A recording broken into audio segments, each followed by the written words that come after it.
Are you a lovely person? Are you a kind person? Are you respectful of other people? Do you treat other people nicely?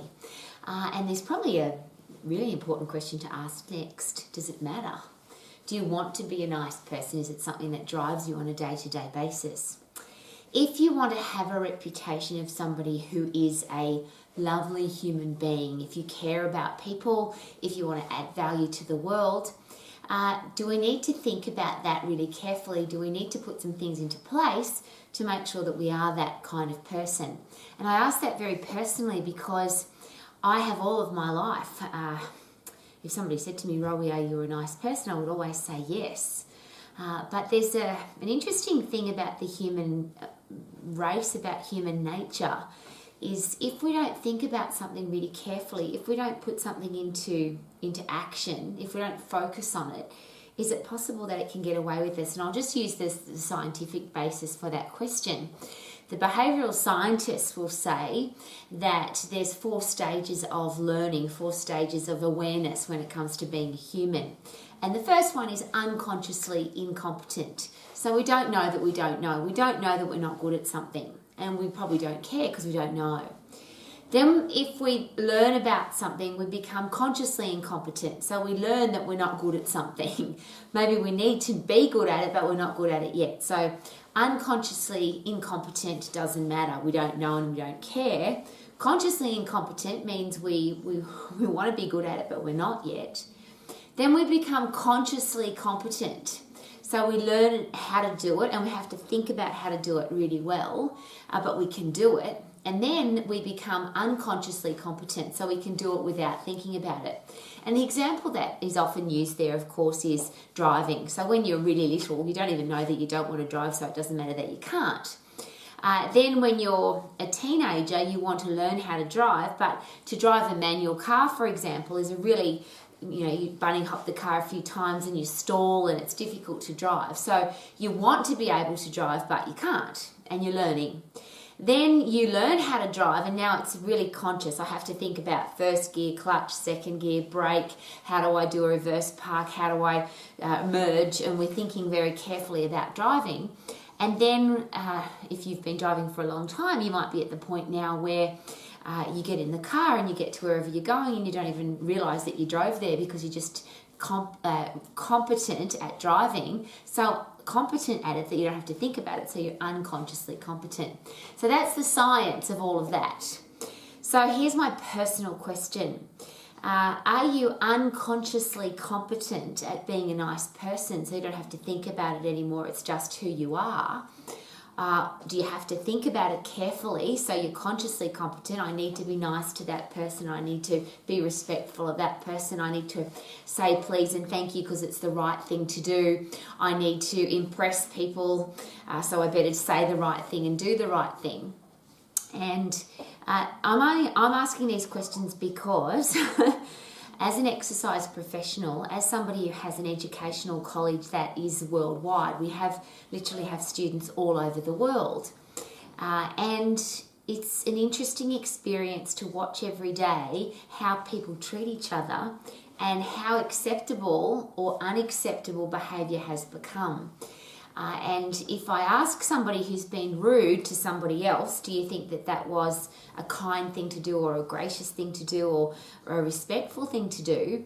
Sometimes the answer is yes. Even if the person was mean or nasty, they just go, well, that person deserved it and I have to be nasty to them because that's just what they deserve, or I'm in a bad mood so I've got the right to be nasty. I'm asking again very carefully because I watch on a daily basis people's feelings get hurt, humans upsetting other humans, humans hurting other humans, and I'm not sure if they do it consciously. I'm not sure if you say to that person, do you want to be a nasty person? Do you want to have the reputation of being a meanie? Do you want to be the person that people say, oh, don't associate with them because they're always really nasty to everybody? I'm pretty sure the answer is no. I'm going to go a step further. Is it possible that if you are mean, if you're nasty, if you upset people, if you make people angry, that it could affect your career, your business, your ability to earn money, your ability to have great relationships? And I'm asking again all of those questions for a reason, because I've watched too many people flush their own career down the toilet, lose clients from a personal training business, lose members from a health club, lose clients from a legal practice, lose clients from a beautician's facility. I watch it on a day-to-day basis, and that's of course because I have a business college, and people come to me when their business is in trouble. And the reverse of that is people want to start a business. So how do I make sure that my business is successful?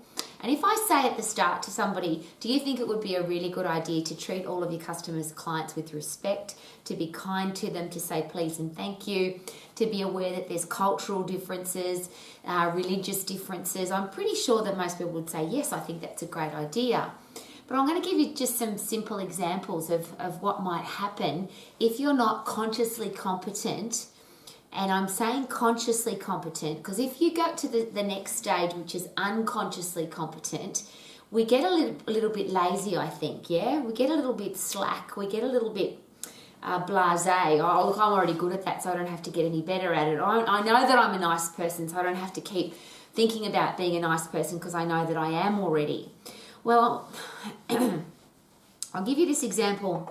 I walked into a health club, and I had booked in for an exercise session, and back then I would call it personal training, and this person was definitely calling themselves a personal trainer. And I walked into the health club. They had never met me before. I booked over the phone, and the very first thing that this person said to me was, "You're obviously here to lose weight." Now, I don't think that person was meaning to be rude. I don't think that they were being nasty. I don't think that they wanted to hurt my feelings. I just think that they were ignorant to the ability to build relationships with people and to communicate effectively. Now, I may have been going there to lose weight. I wasn't. So that becomes a real challenge, doesn't it? If you assume that somebody's doing something that they're not going to be doing. But could that be offensive? And could that be a reason that if it wasn't me, if it was somebody who'd never been to a health club before, they may never come again? Or they don't listen to anything that person says because they've been hurt. And if you've ever been in that emotional state where somebody said something nasty to you or something that's hurt your feelings, is it possible that you don't listen to anything the person says because your brain is into freeze mode, it's into stress mode, it's into emotional mode? So there's an interesting example. I'm going to give you another one. One of my students just shared with me recently, she has a beautiful new partner, and her partner had made her lunch for the very first time. And in her lunch, everything she opened, there were little love notes. So when she opened up her lunchbox, there was a love note. And when she opened up a sandwich, inside the Glad wrap, there was a love note. And stuck to the apple or the piece of fruit, there was a little love note. And she was really enjoying this beautiful romantic experience that her new partner had created for her. As she was eating her lunch, a person came to her, and unfortunately they were a personal trainer, and very loudly in front of the people that could hear, it was in an open space where people were eating their lunch, this person screamed at her and said, "Don't eat that. Do you know how many calories are in that? Do you know how many fat grams are in that? Do you know how many hours of exercise you'll have to do to burn that off? Don't eat that." This little girl, and she was literally a little girl, just a teenager, she burst into tears because she didn't know how to handle that confrontation. Again, I don't think that personal trainer was wanting to be mean or nasty or cause pain or hurt, but they didn't give it any thought. The next example is interesting because it's going to be very controversial, and there's a lot of people who have an opinion about this particular person. But I was staying at a hotel in Las Vegas, and I was having a really cool conversation with a lady that's my little puppy dog Brutus, who reminds me every day that it's really important to be a happy, positive person. So he's probably the happiest person I know, and he happens to be a puppy dog. That's why I'm surrounding myself. I think you know now, if I'm talking about a controversial topic, I always bring my teddy bears or my puppy dogs with me. This lady worked in a hotel in Las Vegas, and her boss was one of the most controversial people in the USA at the time. She worked at the Trump Hotel, and she had we struck up a conversation. We were in another part of Vegas, but we were having a conversation about her boss. And she was sharing with me how much she loved and respects the entire Trump family. She said, Melania and Mr. Trump are the most beautiful people. They treat me with respect. They tip me more than anybody ever, and I work in their hotel. When their family comes to the hotel, they're always friendly and respectful, and they treat us all beautifully. They tip us all, and we get paid more than the average wage. We get better benefits than most people who work in Vegas. I really like this guy, and I really love his family, and I'm really proud to call myself an American and a Trump supporter. Now, I shared with you this is very controversial because just by saying that name, you may have the same opinion as the lady I was talking to. You might have the exact opposite opinion. Anyway, we were having this great conversation, just enjoying our coffee. I'd never met her before, but she was sharing this beautiful conversation with me.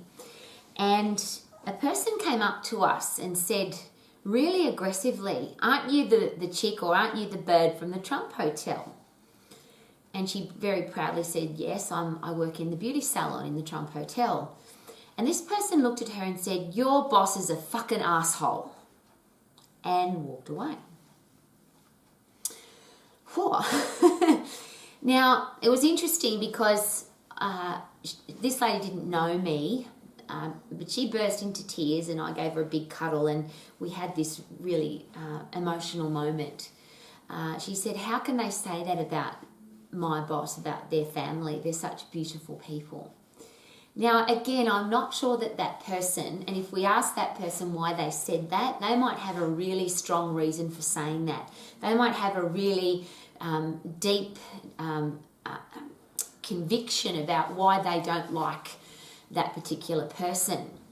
But is it possible that whatever opinion we have, that our opinion, if it disagrees with somebody else or it could hurt somebody else, why would we need to share that opinion? Now, maybe that's what that person wanted to do. Maybe they wanted to hurt her because she worked in a hotel and they didn't like the person that owns the hotel. I don't know. What I do know is that I had a lady who I had never met before except for half an hour before, who'd shared with me this beautiful story about somebody that she loved and respected, was now in tears. I don't want to be the person that does that to anybody, and I hope if you are an exercise professional, a parent, a teacher, a coach, a leader, that is certainly not something that you would like to do to anybody else either. So how do we add value to our world? How do we treat people beautifully? And I'm going to go back to those 4 stages of learning.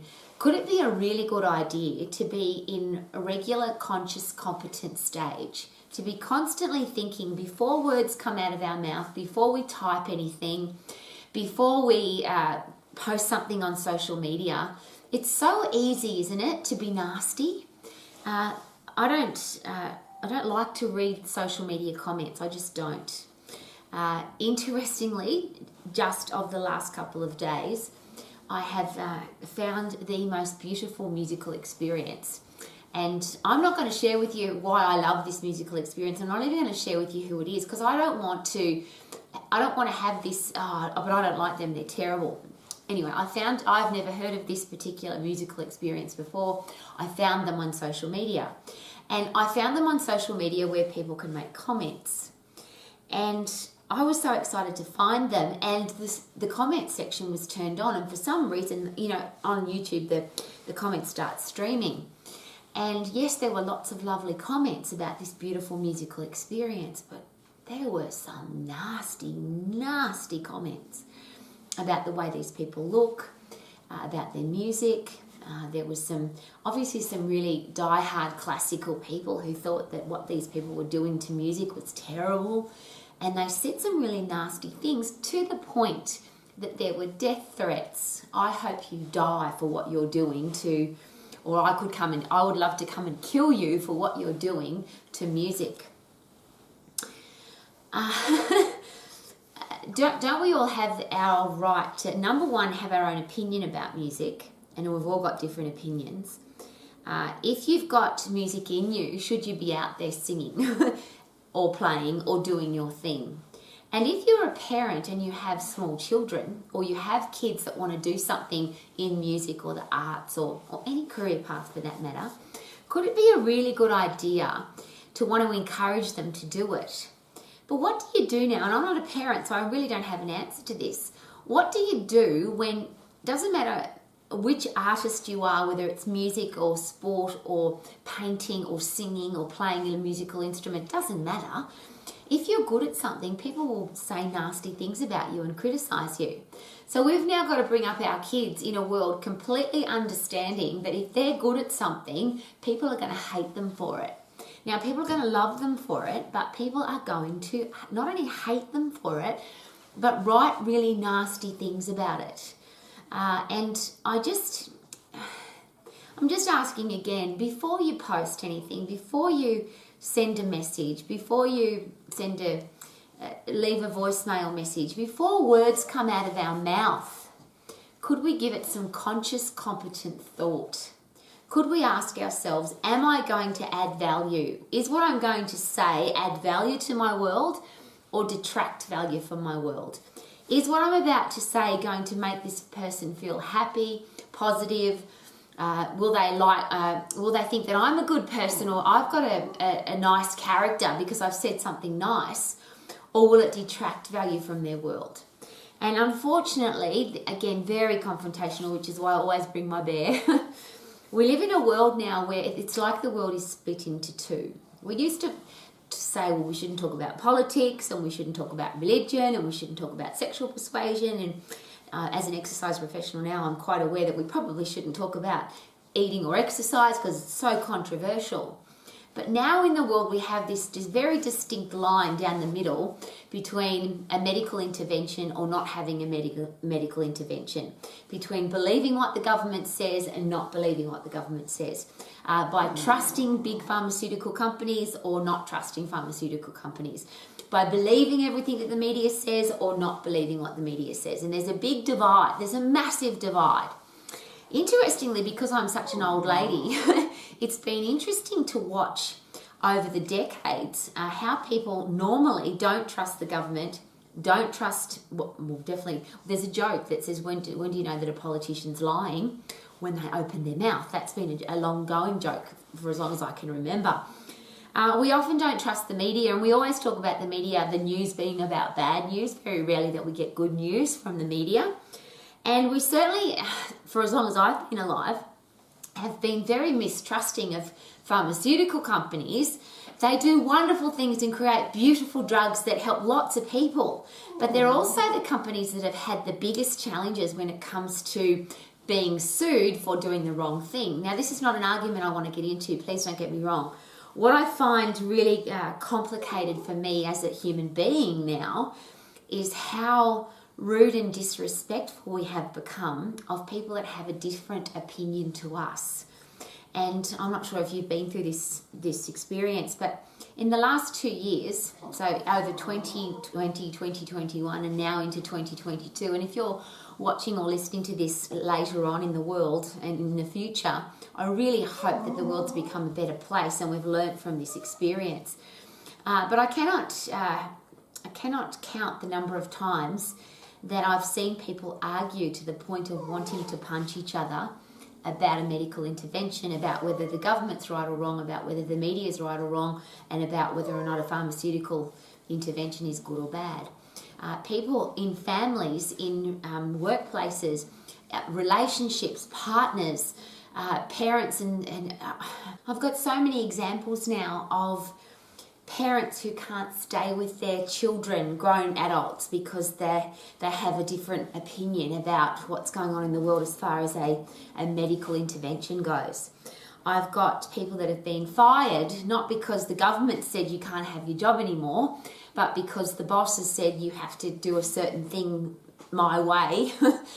You have to do what I tell you to do about your body, otherwise you can't work here anymore.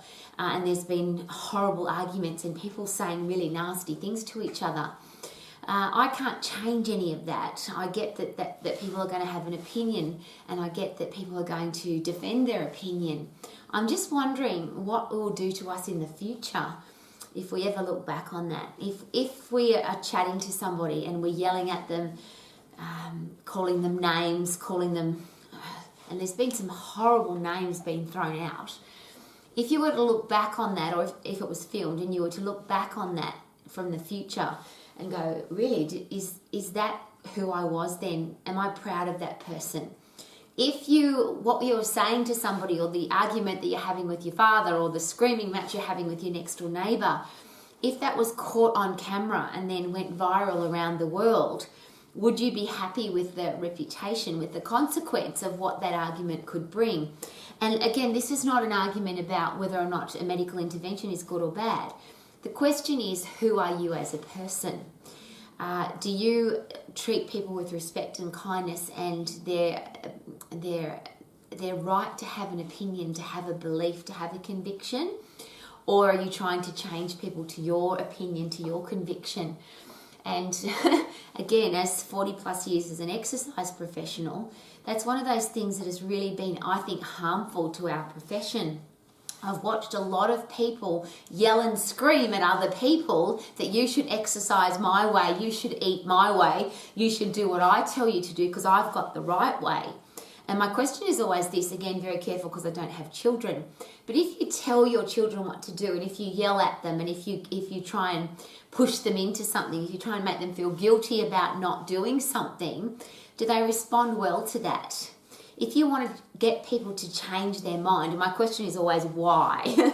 If you've got the right to have your opinion, surely other people have the right to have their opinion.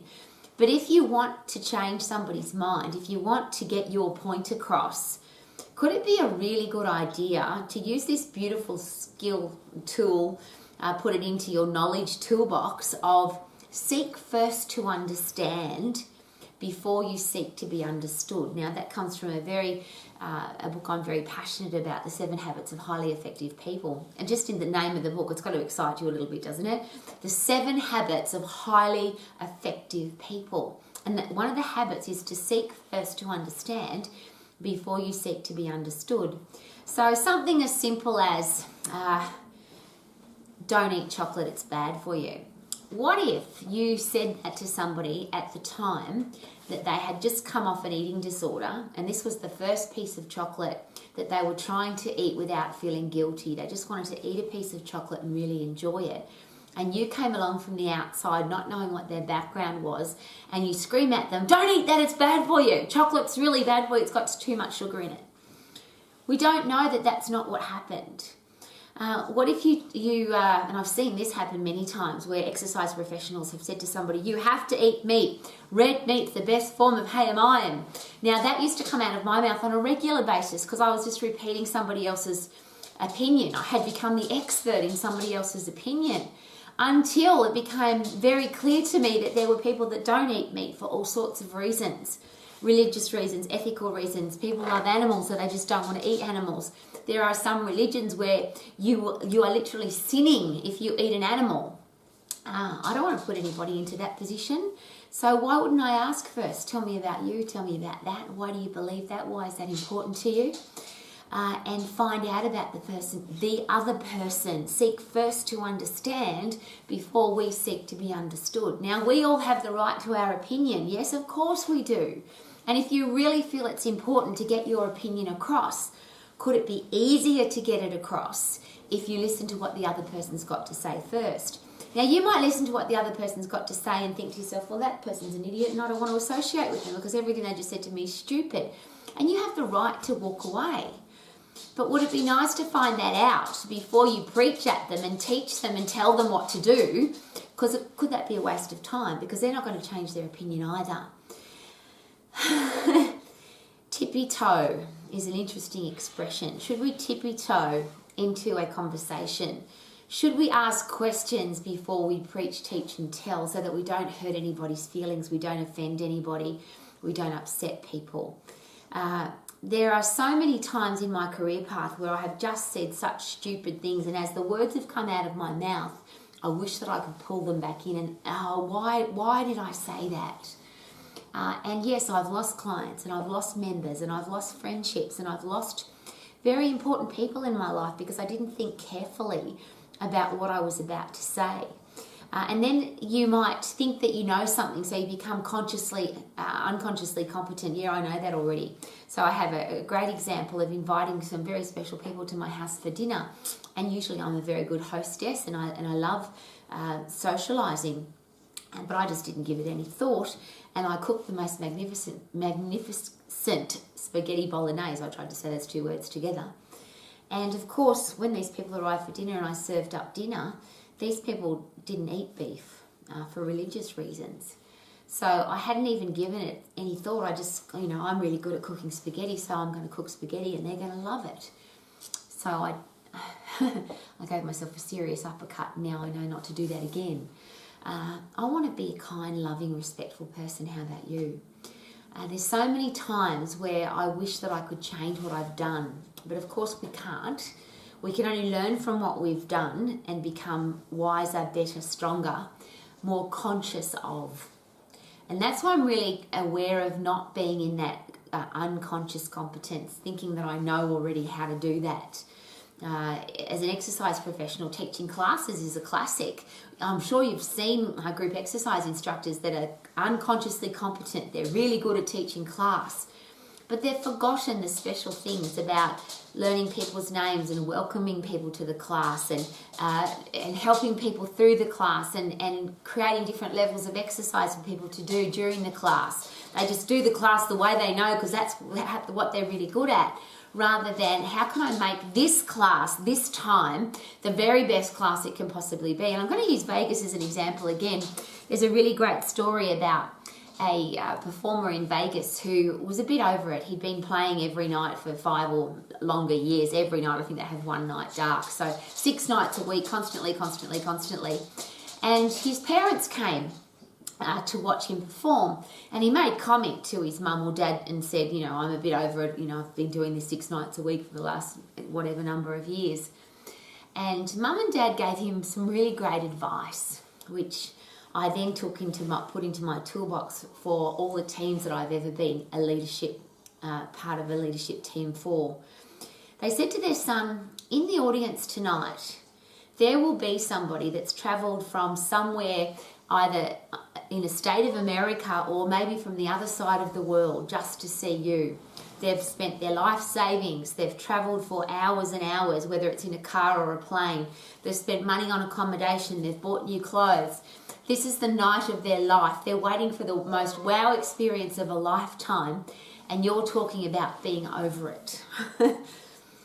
Every time you go on stage, please perform as the person who is performing for the group of people, or the one person that's travelled 1,000,000 miles to get there and spent all of their life savings to have the one night of their life. And for me, that was a very special story, because as an exercise professional, and I used to teach 15 classes every week in the same health club for the last part of my career, it became very apparent to me that I needed to be consciously competent. That every single class I needed to think about, how can I make it better? How can I make it more interesting? How can I make it more fun? How can I add more value? And why do I have to? And how can I be really aware of what comes out of my mouth? Do I need to be really careful? So whatever your opinion is about the current state of the world, which political persuasion you are, which religious belief you have, whether you think a medical intervention is right or wrong, whether you think the government's doing a good job, whether you think the pharmaceutical companies are doing a great job, whether you think the media is doing a great job, is it possible that there are people who think the opposite? And before we just go, whack, I think the government sucks, and I think that this is terrible, and I think that that's bad, and you shouldn't eat that, and you have to exercise this way, what if we seek first to understand before we seek to be understood? And I'll go a step further. Do we need to be understood? Couldn't we just listen and be nice people? If you like who you are, if you respect who you are, if you believe that you have the right opinion, belief and conviction, then how about be really happy with that? And if you need to change the world, could it be a great idea to change the world one person at a time with kindness and style and grace rather than aggression and force? Could that be a great question?